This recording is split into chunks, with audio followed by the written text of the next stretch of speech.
Kamotho had raised 4 grounds on which he wanted the 7 commissioners removed from office.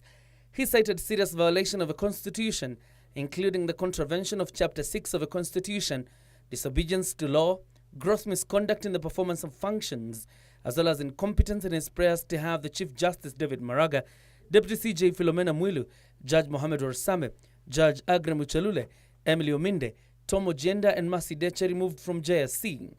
The lawyer wanted the National Assembly to recommend to the President the formation of a tribunal to investigate the issues he had raised against the 7. But his efforts have been dealt a fatal blow after National Assembly Speaker Justin Muturi dismissed the petition as a fishing expedition.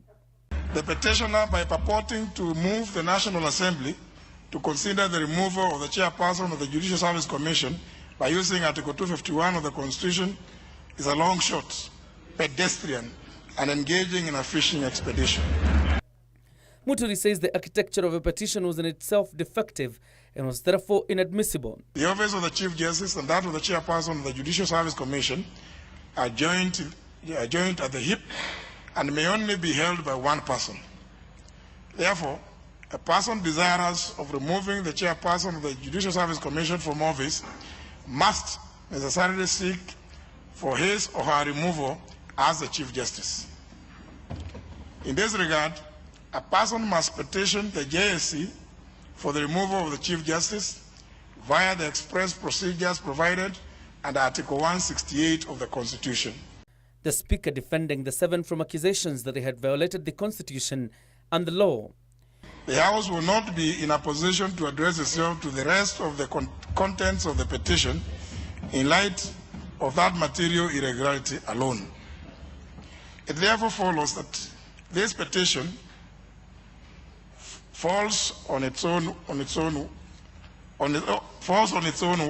sword. Members of the National Assembly and political leaders uniting in defending the JSC, while some accused Kamotho of being a protege of powerful forces, keen on hounding out some elements in the judiciary. Speaker, we have no interest in the removal of the Chief Justice. We have no interest in the removal of any commission. Of course, if they commit serious violation of the Constitution, then this House will deal with it. As much as you have ruled that this is not the right petition for the JSC, Mr. Speaker, to the removal of the commission, Mr. Speaker, but on the other hand, Mr. Speaker, judiciary must come out and become accountable to Kenyans, Mr. Speaker, because they run this country through Kenyan taxpayers, Mr. Speaker. I want to make it very clear that this attempt to petition the National Assembly, petition Parliament, in order to remove the Chief Justice of Justice Maraga and the team, will be met with the stiffest of opposition by the Kenyan people. This, even as the National Assembly Committee on Legal Affairs tabled its report seeking the approval of Olive Mogenda, Felix Koske and Patrick Gishohi, nominated by President Uhuru Kenyatta to serve at the Judicial Service Commission.